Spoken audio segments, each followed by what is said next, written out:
Now very good morning students, I am your science teacher. Today I will teach you science of class 6, chapter number 11. We continue part 2nd. Now today we discuss about the history of transport. देखिए पहले के लोग जो थे early man थे वो उनके पास कोई भी ट्रांसपोर्ट नहीं होता था। तब वह एक जगह से दूसरी जगह पर पैदल जाते थे और अपना सामान भी अपनी ही बैग पर लेकर जाते थे। फिर उन्होंने कुछ टाइम के बाद उन्होंने एनिमल्स को ट्रेन किया, तो वो एनिमल्स के ऊपर सामानों को रखकर जाने लगे एक जगह से दूसरी जगह पे। और जब उन्हें जानवरों की जरूरत पड़ने लगी तो उन्होंने जानवरों को पालना शुरू कर दिया। तो इस तरह से वो एक जगह से दूसरी जगह पर सामान को जानवरों की हेल्प से ले जाने लगे और खुद भी जाने लगे। फिर कुछ टाइम के बाद उन्होंने एक कुछ तैरती हुई चीज को देखा, तो उससे उन्हें एक आइडिया मिला कि हम भी इस तरह से कुछ चीज बना सकते हैं जिससे कि हम पानी में उसमें बैठकर एक जगह से दूसरी जगह जा सकते हैं। तो उस आइडिया से उन्होंने बोट और राफ्ट बनाया, जिससे कि वो जो पेड़ों का जो मोटी मोटी लकड़ी होती है उससे उन्होंने बोट बनाई और राफ्ट बनाई, जिसका यूज वो एक जगह से दूसरी जगह जाने लगे। फिर उसके बाद कुछ टाइम के बाद फिर व्हील का इन्वेंशन हुआ। तो व्हील के इन्वेंशन से ये प्रूफ कर दिया गया कि हमारी जो हिस्ट्री है वो एक बहुत बड़ा ही रिवोल्यूशन है ट्रैवलिंग में।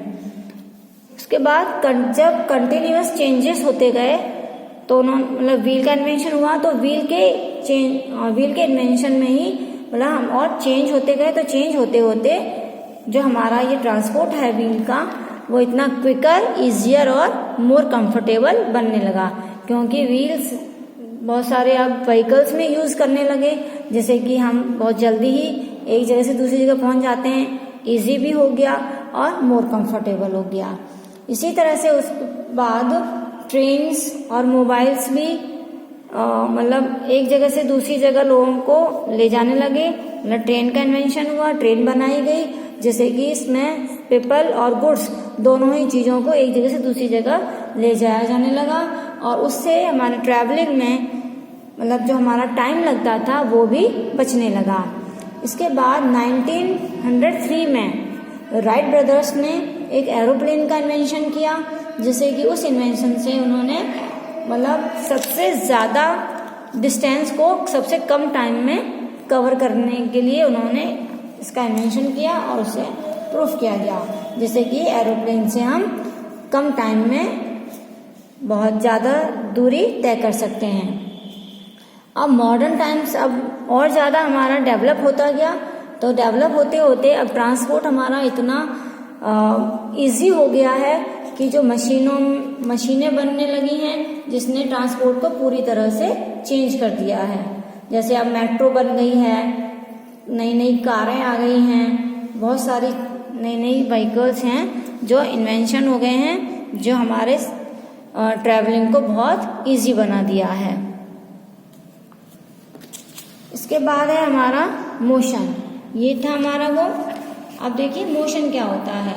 Motion is the change in position of an object with respect to the surroundings.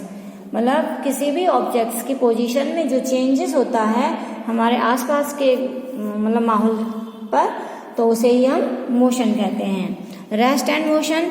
Rest, जब कोई ऑब्जेक्ट्स की पोजीशन में कोई चेंज नहीं होता तो हम कहेंगे कि वो हमारा ऑब्जेक्ट जो है वो रेस्ट में है, और जब उसकी पोजीशन में चेंज हो जाता है तो हम कहते हैं कि वो मोशन में है। अब now types of motion. Motion के कितने टाइप्स होते हैं? यहाँ पर मोशन के 6 टाइप्स होते हैं। First is translatory motion, second is circular motion, rotational motion, periodic motion, non periodic motion and simultaneous motion. तो सबसे पहले हम पढ़ेंगे ट्रांसलेटरी मोशन कि ट्रांसलेटरी मोशन क्या होता है।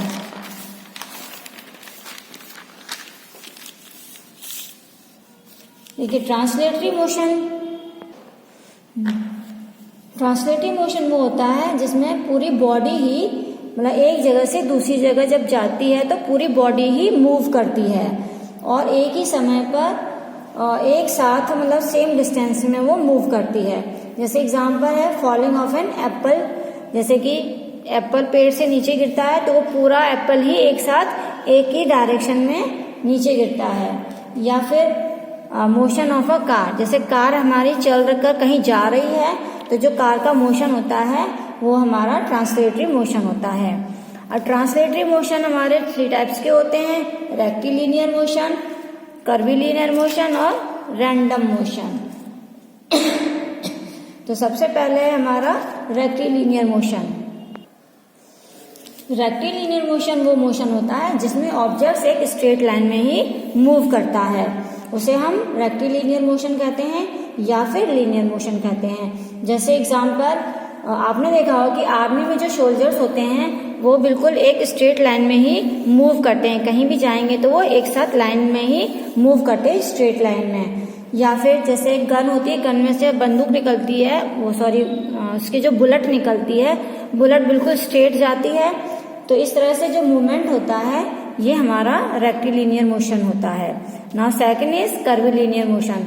कर्विलिनियर मोशन वो होता है जिसमें बॉडी कर्व यानी ऐसे गोलाई बनाकर मूव करती है, उसे कर्विलिनियर मोशन कहते हैं। जैसे आपने देखा होगा जो बड़े बड़े सीज होते हैं उसमें जो फिश होती हैं बड़ी बड़ी, तो वो जब पानी के ऊपर आती हैं तो वो ऐसे उनकी बॉडी हमें ऐसे दिखाई देती है कर्व की तरह से गोलाई में, तो उसे हम कर्विलिनियर मोशन कहते हैं। या आपने कभी कभी देखा होगा कि कुछ गेम होते हैं कि जो जैसे ऊपर से ऐसे जंप करते हैं तो हमारी बॉडी जो है ऐसे गोलाई में जंप करती है, तो इस तरह से वो होता है हमारा कर्विलिनियर मोशन। रैंडम मोशन वो होता है जिसके अंदर जो भी मोशन है वो इर्रेगुलर होता है, यानी कि कोई भी कहीं भी दौड़ा भागी करता है। जैसे मधुमक्खियों को आपने देखा होगा, हनी बीज को, जब वो उड़ती हैं तो कोई कहीं उड़ रही है कोई कहीं उड़ रही है, सब आपस में इधर उधर अलग अलग डायरेक्शन में वो उड़ती रहती हैं, जैसे जहाँ जगह मिलती है वो वहीं पर उड़ती हैं। तो यानी कि इर्रेगुलर मोशन होता है उसमें। तो मोशन ऑफ फिश, जैसे मछलियाँ होती हैं, फिश भी आपने देखा होगा पानी में, एक्वेरियम में देखा होगा या उसमें, तो फिश भी कोई फिश कहीं चल रही है कोई कहीं चल रही है, सबका डायरेक्शन डिफरेंट डिफरेंट होता है, अलग अलग, जिसको जहाँ जगह मिलती है वो वहीं पर स्विम करती है। तो इस तरह का जो मोशन होता है वो हमारा रैंडम मोशन होता है। Now next is circular motion. Circular motion वो होता है कि जब बॉडी सर्कुलर पाथ में मूव करती है तो उसे हम सर्कुलर मोशन कहते हैं। सर्कुलर यानी राउंड में मूव करती है तो उसे हम सर्कुलर मोशन कहते हैं। जैसे कि जो सैटेलाइट्स होते हैं वो हमारी अर्थ के चारों तरफ राउंड लगाते हैं, जैसे बीच में अर्थ है तो अर्थ के चारों तरफ राउंड लगाते हैं सर्कल में, तो वो हमारा सर्कुलर मोशन हो गया। इसी तरह से देखा होगा जब एथलीट्स होते हैं तो जो दौड़ लगाने का होता है वो गोल राउंड में होता है, तो उनका जो मोशन है वो भी सर्कुलर मोशन होता है। Now next is rotational motion. Rotational motion वो मोशन होता है जिसमें बॉडी अपनी फिक्स एक्सिस पर ही मूव करती है। जैसे हमारी अर्थ अपने एक्सिस पे मूव करती है वो हमारा रोटेशनल मोशन हो गया। इसी तरह से जैसे टॉप होता है, बच्चे गेम जो खेलने वाला टॉप होता है, जब टॉप घूमता है तो वो भी अपनी एक्सिस पे एक ही पॉइंट पर मूव करता है। इसी तरह से आपने देखा होगा कि जो घर में फैन होते हैं, फैन के जो ब्लेड्स होते हैं वो भी एक ही फिक्स पॉइंट पे ही वो मूव करते हैं, तो वो भी हमारा रोटेशनल मोशन होता है। और इसके बाद जैसे पॉटर होते हैं जो मिट्टी के बर्तन बनाते हैं, जो पॉटर का जो व्हील होता है वो भी एक ही पॉइंट पे फिक्स पे एक ही जगह पर वो घूमता रहता है। तो इस तरह के एग्जाम्पल जो हैं, जैसे आप मेले में गए होंगे तो वहाँ पे बड़े बड़े झूले होते हैं, यानी जायंट व्हील होता है, उनका जो मोशन होता है वो भी एक ही फिक्स पॉइंट से ही वो ऊपर घूमता रहता है, बीच का पॉइंट फिक्स होता है, उसी पॉइंट पे वो घूमता है। तो इस तरह के जो मोशन होते हैं वो हमारे रोटेशनल मोशन होते हैं। Now next is periodic motion. Periodic motion वो मोशन होता है जो बार बार वो अपना रिपीट होता है, मतलब एक फिक्स इंटरवल पर रिपीट होता रहता है, वो हमारा पीरियोडिक मोशन होता है। पीरियोडिक मोशन भी 2 टाइप्स के होते हैं, ऑसिलेटरी मोशन और वाइब्रेटरी मोशन। ये ऑसिलेटरी मोशन वो मोशन होता है जिसमें बॉडी मतलब अपनी मेन पोजीशन से पहले वो आगे जाती है, फिर लौट कर आएगी, फिर पीछे जाएगी, फिर लौट कर आएगी, तो वो होता हमारा ऑसिलेटरी मोशन। जैसे कि हमारी घर में घड़ी होती है, उसका ये इस तरह से ये पेंडुलम होता है हमारा, ये पेंडुलम होता है जो घड़ी में नीचे हिलता रहता है। तो ये इसकी मेन पोजीशन होती है। जब ये धीरे धीरे ये आगे की तरफ से, पहले ये हमारा क्या होगा, यहाँ पर आगे की तरफ जाएगा, यानी कि ये घूमता हुआ हमारा यहाँ पर आ गया ये, फिर ये हमारा फिर पीछे आएगा, फिर ये दोबारा इधर जाएगा इस तरह से, फिर ये दोबारा यहाँ आएगा। ये इसका मेन पॉइंट है, यानी कि पहले मेन पोजीशन है, पहले ये इधर जाएगा, फिर लौट के आएगा, फिर यहाँ से फिर जाएगा, फिर लौट के आएगा। तो ये एक चक्कर जो होता है इसका होता है वन ऑसिलेशन, यानी उसे होता है, हम कहते हैं हम ऑसिलेटरी मोशन।